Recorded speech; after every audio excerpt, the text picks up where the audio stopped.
জানিয়ে দিব বাংলার সর্বশেষ আপডেট সংবাদ। শুরুতেই সংবাদ শিরোনাম।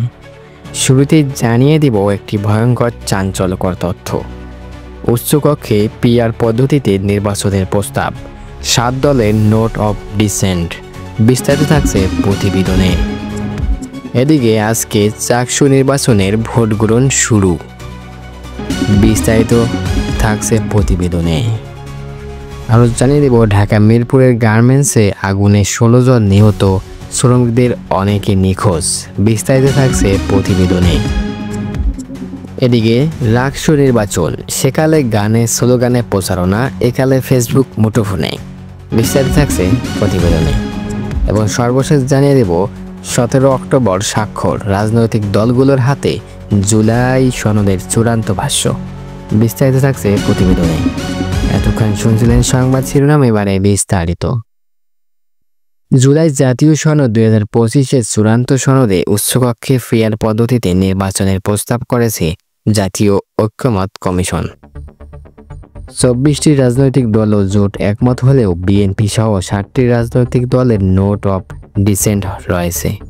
মঙ্গলবার জাতীয় ঐক্যমত্য কমিশনের পক্ষ থেকে রাজনৈতিক দলগুলোর কাছে জুলাই জাতীয় সনদ 2025 চূড়ান্ত সনদ পাঠালে এসব বিষয় দেখা যায়।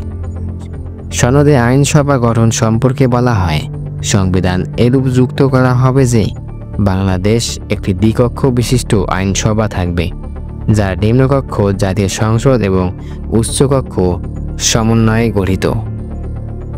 কমিশনের এই প্রস্তাবে 25টি রাজনৈতিক দল ও জোট একমত হয়েছে, তবে 5টি রাজনৈতিক দলের নোট অফ ডিসেন্ট রয়েছে।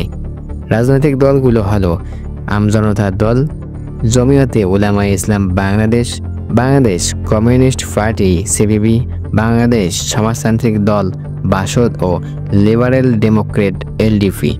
আর্থিক সামাজিক বাস্তবতা এই মুহূর্তে উচ্চকক্ষের প্রয়োজন নেই বলে তারা নোট অফ ডিসেন্ট দিয়েছে। উচ্চকক্ষ গঠন নিয়ে সনদে বলা হয়, নিম্নকক্ষের নির্বাচনের প্রাপ্ত ভোটের সংখ্যানুপাতিক প্রতিনিধিত্ব পিআর পদ্ধতিতে উচ্চকক্ষকে 100 জন সদস্য নির্বাচিত হবেন বলে জাতীয় ঐক্যমত্য কমিশন প্রস্তাব দিয়েছে। সেই প্রস্তাবে 24টি রাজনৈতিক দল একমত হলেও বিএনপি সহ 7টি রাজনৈতিক দল ও জোট নোট অফ ডিসেন্ট দিয়েছে। দলগুলোর হলো 12 দলীয় জোট, জাতীয়তাবাদী গণতান্ত্রিক আন্দোলন এনডিএম, জাতীয়তাবাদী সমমনা জোট, বাংলাদেশ জাতীয়তাবাদী দল BNP, Bangladesh labour party, Bangladesh সমাজতান্ত্রিক পার্টি ও লিবারেল ডেমোক্রেটিক পার্টি। উচ্চকক্ষে গঠন প্রক্রিয়া নিয়ে এসব রাজনৈতিক দলগুলোর ভিন্নমত আছে। নিম্নকক্ষে আসনের সংখ্যানুপাতিক প্রতিনিধিত্ব পদ্ধতিতে উচ্চকক্ষ গঠিত হবে। আবার কেউ কেউ এই মুহূর্তে উচ্চকক্ষের প্রয়োজন নেই বলেও দাবি করেছেন। এদিকে চট্টগ্রাম বিশ্ববিদ্যালয়ের কেন্দ্রীয় ছাত্র সংসদ চাকসু হল ও হোস্টেল সংসদ নির্বাচনের ভোট গ্রহণ শুরু হয়েছে। বুধবার সকাল 9টায় বিশ্ববিদ্যালয়ের 5টি অনুষদ ভবনে 15টি ভোট কেন্দ্রে এই ভোট গ্রহণ শুরু হয়, যা চলবে বিকাল 4টা পর্যন্ত। এবারের নির্বাচন অনুষ্ঠিত হচ্ছে ওএমআর ব্যালট পদ্ধতিতে। সকাল থেকে ক্যাম্পাসে নির্বাচনী আমেজ বিরাজ করছে। আইন শৃঙ্খলা রক্ষাকারী বাহিনীও রয়েছে কঠোর অবস্থানে। বিশ্ববিদ্যালয়ের 5টি অনুষদ ভবনে স্থাপন করা হয়েছে 15টি ভোট কেন্দ্র ও 61টি ভোট কক্ষ। প্রতিটি ভোট কক্ষে সর্বোচ্চ 500 জন ভোটার ভোট দিতে পারবেন। চাকসুর 26টি পদের জন্য প্রতিদ্বন্দ্বিতা করছেন 415 জন প্রার্থী।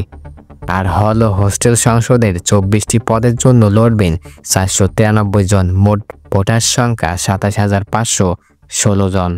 ছাত্র শিবিরের ভিপি প্রার্থী ইব্রাহিম হোসেন রনি ও ছাত্র দলের ভিপি প্রার্থী সাজ্জাদ হোসেন হৃদয় সকাল 10টায় আইটি অনুষদের ভোট কেন্দ্রে ভোট দেবেন। প্রতিটি হলে ভোট গ্রহণ সুষ্ঠুভাবে সম্পন্ন করতে শিক্ষক, কর্মচারী ও আইন শৃঙ্খলা রক্ষাকারী বাহিনী বিএনসিসি ফ্যাক্টরিয়াল টিম দায়িত্ব পালন করছে। শিক্ষার্থীরা বলেছে, বহু বছর পর ডাকসু নির্বাচন হওয়ায় তাদের মধ্যে আলাদা উৎসাহ কাজ করেছে। তাদের প্রত্যাশা, সুষ্ঠু ও নিরপেক্ষ ভোটের মাধ্যমে নিজেদের প্রতিনিধি বেছে নিতে পারবেন তারা।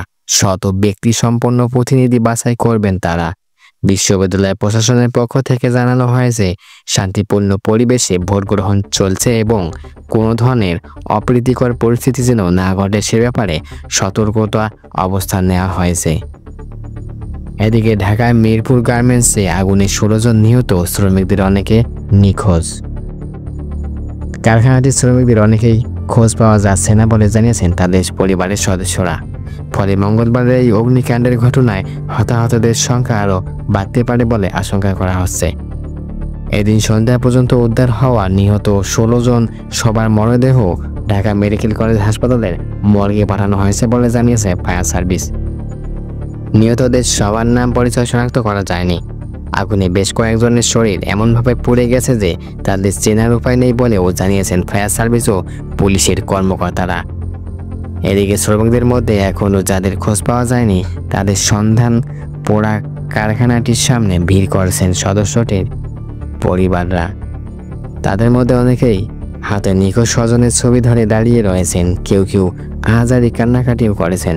কারখানার ভেতরে আর কোনো হতাহত আছে কিনা সেটি জানার জন্য তল্লাশি চলমান রয়েছে বলে জানিয়েছেন ফায়ার সার্ভিসের কর্মকর্তারা। এদিকে পোশাক কারখানার পাশে একটি রাসায়নিক গুদামেও আগুনের ঘটনা ঘটেছে। সেখানকার আগুন নিয়ন্ত্রণে আনতে কাজ করছেন ফায়ার সার্ভিস কর্মচারীরা।